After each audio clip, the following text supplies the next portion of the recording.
Welcome back, everybody. As many of you guys know, I'm a law enforcement trainer and instructor. I train and instruct military, law enforcement all over the country on various law enforcement disciplines to include constitutional law, case law, patrol tactics, use of force, investigations, etc. And in the comment section, it's been getting a little heated lately, and so I wanted to respond to a couple of comments. And this one's going to be on insurance because there's a lot of misconceptions out there and there's a lot of people that are trying to bring forth good ideas.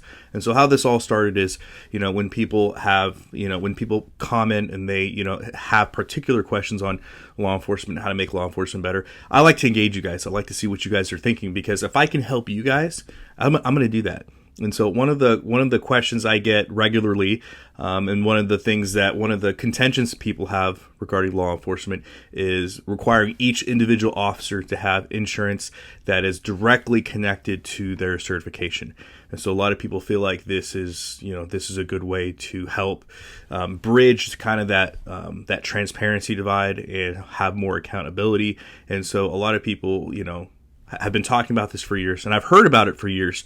And while I'm not against any idea, I think it's important that we kind of flush this out. So sometimes I'll ask follow-up questions just to see kind of where you stand on certain things, and sometimes I like just to go into it. It's not because I disagree with you; it's because I think it's important for conversation. If I just say, "Yeah, great idea," you don't have to. No more thinking required. I think I'm doing you a disservice, and I think you're doing me a disservice in the same regard. So, just for future reference, it's not that deep. So don't take any of my questions that I ask back as me not thinking that you have a great idea or me thinking that or me disagreeing with you. I just want to flesh it out. So in this, here's some screenshots talking about insurance, and then I'll respond.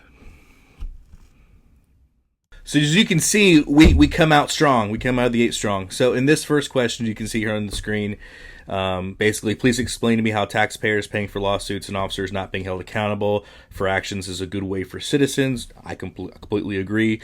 By the way, the idea of officers having to have their own insurance or bond is not something I made up. People have been talking about this for a long time. Completely agree with you.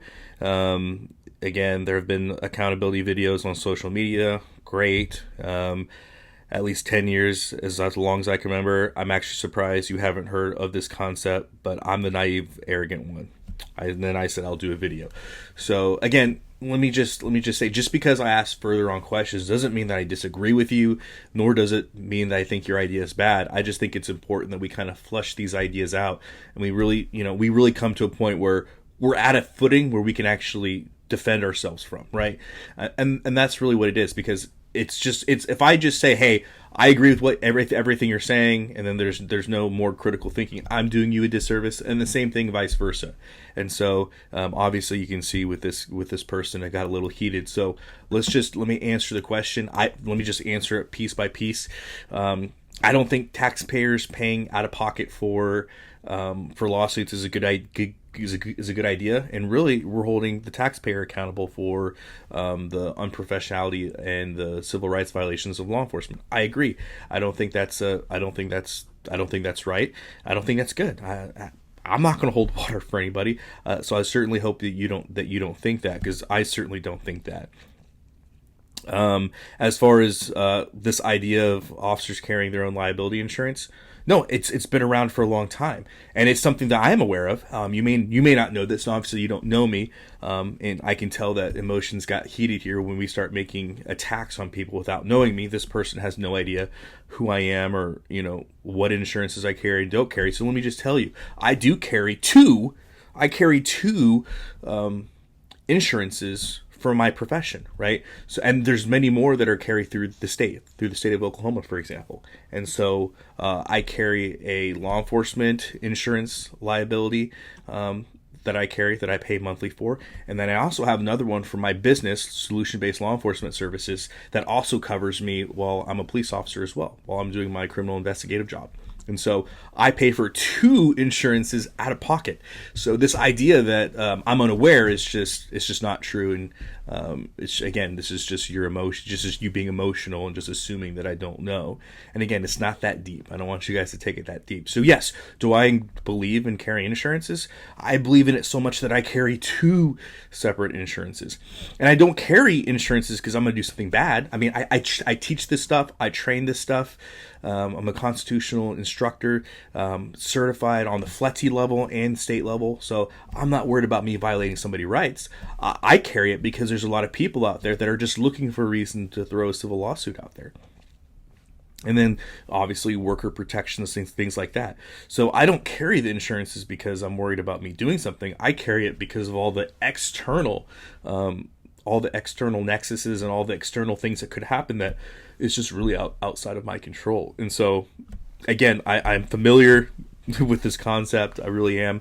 And we'll kind of flesh out more. But I think the biggest takeaway that I want for this question, I want people to understand and realize, is that you're right. Taxpayers do pay out of pocket for this. And the biggest thing that taxpayers, as a taxpayer, if you're not active in your local affairs, and again, I'm not saying this to be rude or mean, but if you're not active in your local affairs, you're doing yourself and your community a big disservice. If you don't think, and I've worked at small departments, I've worked at large departments. If you think that a small department, the average person's concern doesn't make its way up to the chief, you're wrong, right? Especially in small departments, the drama is real. Small town, especially small town Oklahoma drama, let's just call it what it is. It's a real thing, right? So small town drama, small town conversations, they are heard at all levels. And you wouldn't believe the power 15, 20, 30 people, when they collaborate, what they can do. 30 people in a small town collaborating can make pretty much any change that they desire. If they are working together, if they are collaborating, they can make it happen, right? So at the local level, if you wanted to effectuate change, you can. The problem is a lot of people like to come on YouTube and they like to complain, but they will do absolutely zero. They will do nothing on the local level to make their position better. If there's a policy, a police department policy you don't like, if you don't believe that a small town can't come together and be like, hey, chief, city council, we just want you to know, and I'm using this as an example because we're going to use it again. We do not want a TBI or a PIT policy with our local police department. We don't want it. We want you to get rid of it. If you don't, we're going to go through the legal means to do so. Your choice. The people here don't want it. That policy is going to change. It is. The power, especially at the small local level that the everyday citizen has, I don't really think they realize how much power they have, because every complaint is heard and is felt and is talked about. You know, somebody writes a mean letter to the chief of police from a small town. Everybody in that department knows about it. It's talked about in private circles. Okay, so if you want to effectuate change at a local level and you have the support of your community, it'll change. And we see that time and time again of police chiefs being fired, being charged, being forced out. Again, this happens regularly. So you, as an everyday citizen, have a right, and you have your voice, and you have the ability to effectuate change. So at a small local level, if you don't like the fact that your law enforcement is not trained and not doing what they're supposed to do, at a local level, you absolutely can collaborate. It's just, I'm just going to be honest, it's just people refuse to. They'd rather complain here on YouTube. Let's go to our next question.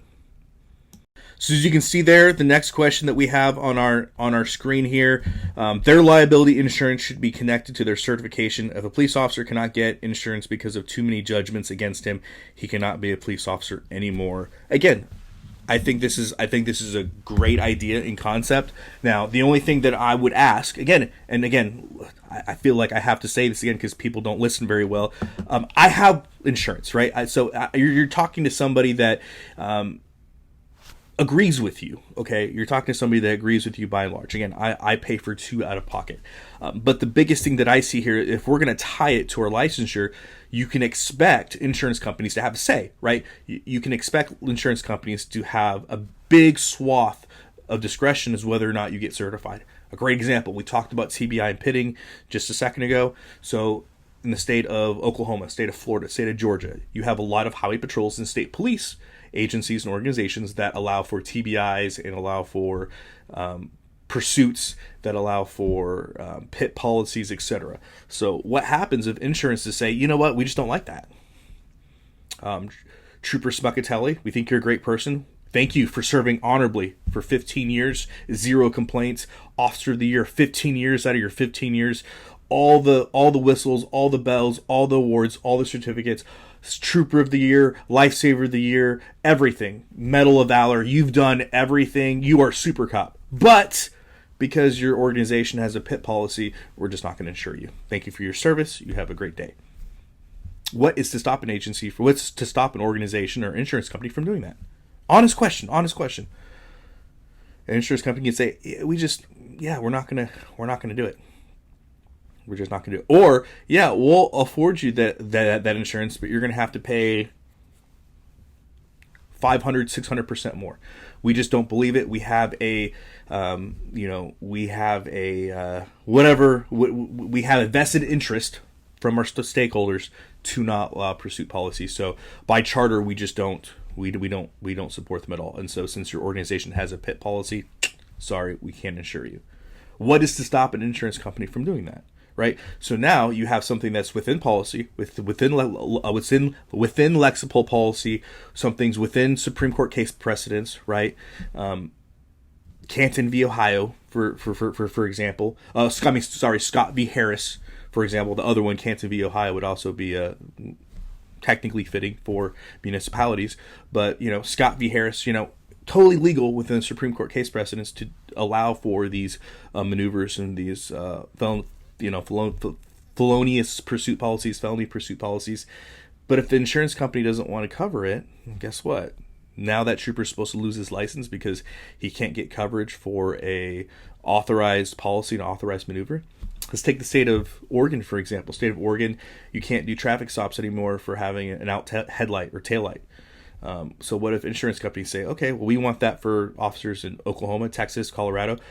All officers that we insure, we want to hold them to that Oregon standard. And you can no longer do traffic stops on minor traffic infractions.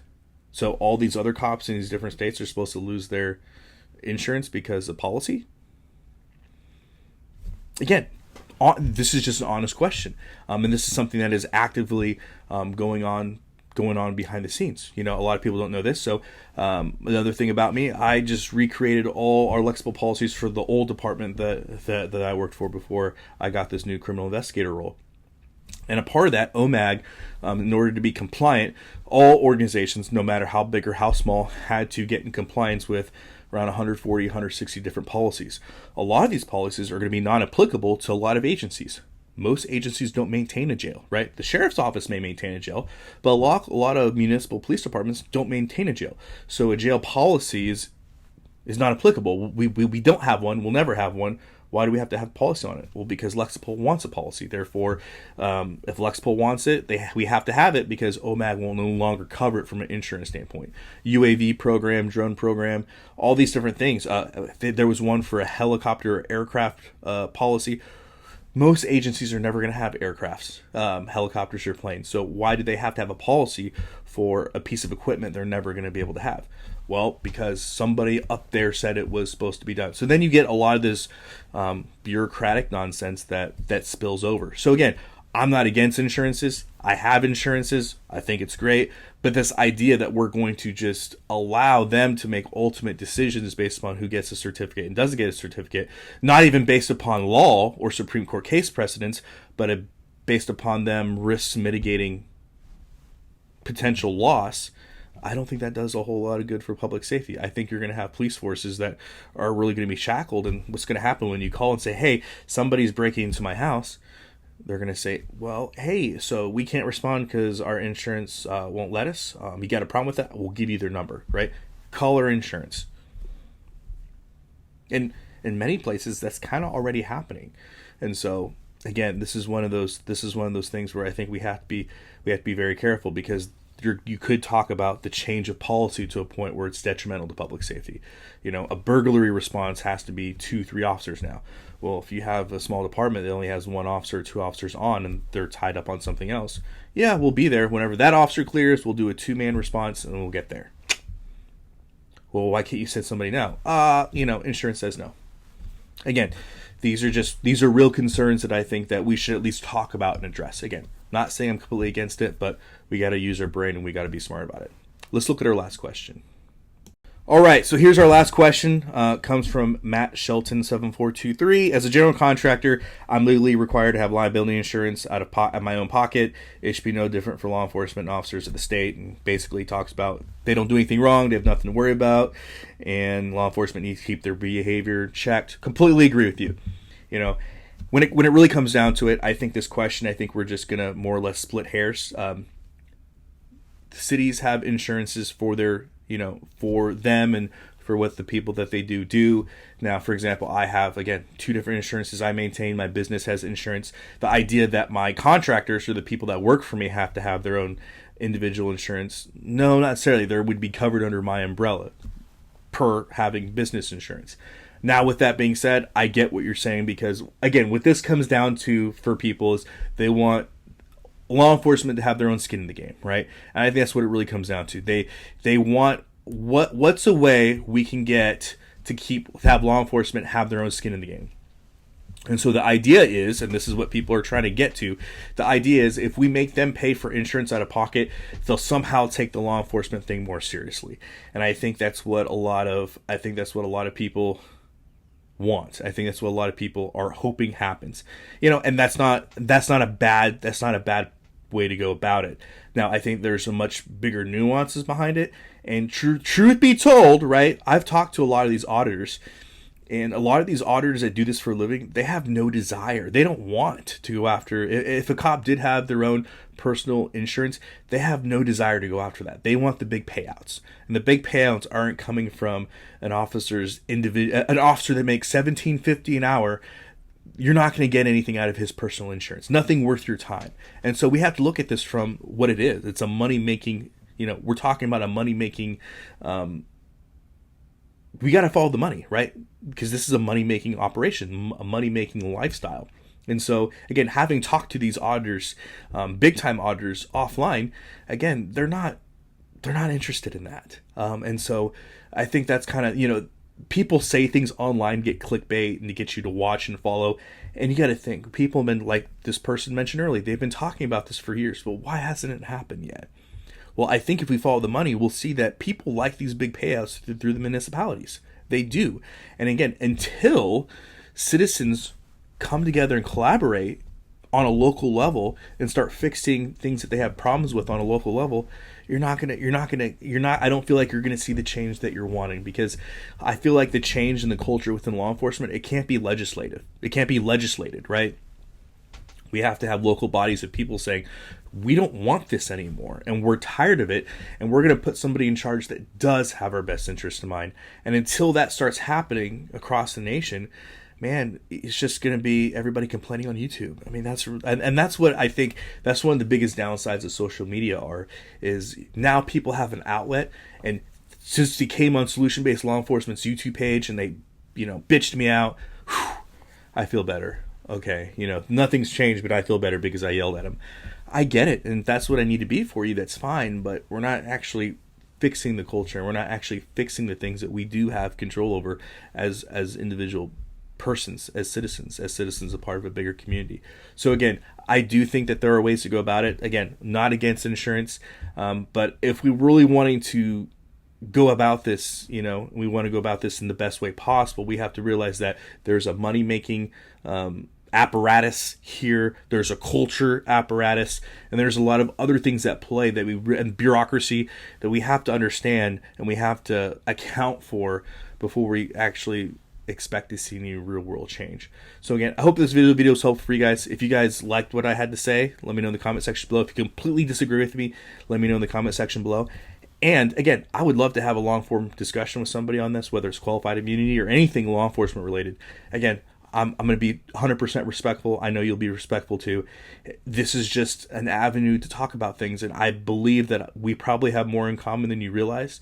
And again, it's not that deep, guys. If you guys comment and I ask follow-up questions, it's not because I disagree with you necessarily. It's just because I want to flesh these ideas out more. Again, it's not that deep. No reason to get all emotional on YouTube. But yeah, let me know what you think. Let me know if you agree, disagree. I want to hear from you guys. And if anybody's out there wants to have a long form conversation, I think it would benefit the whole community. And let's do it. Let's do what no one else is doing. As always, guys, as always, long live the Republic.